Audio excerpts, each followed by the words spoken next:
గడిచిన 2 రోజులుగా కొల్లు రవీంద్ర అనే మచిలీపట్నం మాజీ శాసనసభ్యుడు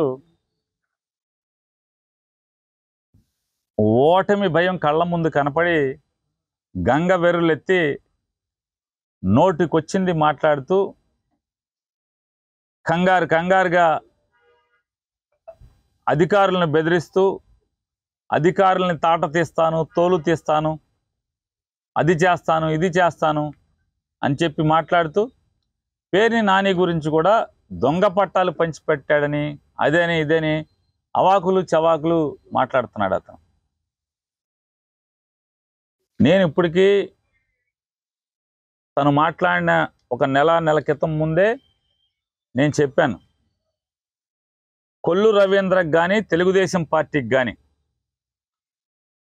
పేద మధ్య తరగతి వర్గాలంటే మనసులో వాళ్ళని ఎంతసేపు ఓట్లుగా చూడటం తప్పితే వాళ్ళ సమస్యలు కానీ వాళ్ళ బాధలు కానీ వాళ్ళకు ఉన్నటువంటి చికాకులు కానీ ఏ రోజు కనీసం చెవులతో ఆలకించిన పాపాన పోలేదు, వారి పరిష్కారం చూపించినటువంటి పాపాన పోలేదు.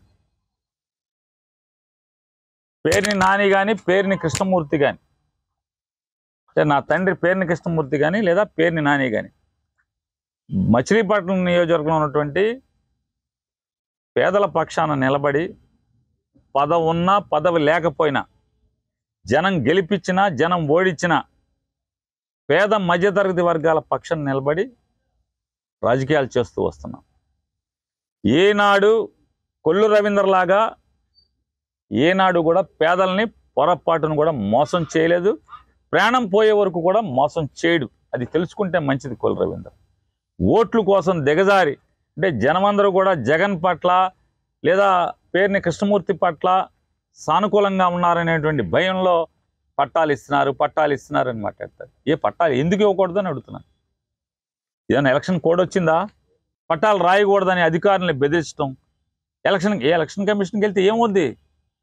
ఎలక్షన్ కమిషన్ ఏం చేస్తుంది అంటున్నాను? పని చేయొద్దని చెప్పుద్దా? ప్రభుత్వాలను పని చేయొద్దని చెప్పుద్దా? షెడ్యూల్ వచ్చిన తర్వాత మోడల్ కోడ్ ఆఫ్ కండక్ట్ వస్తుంది.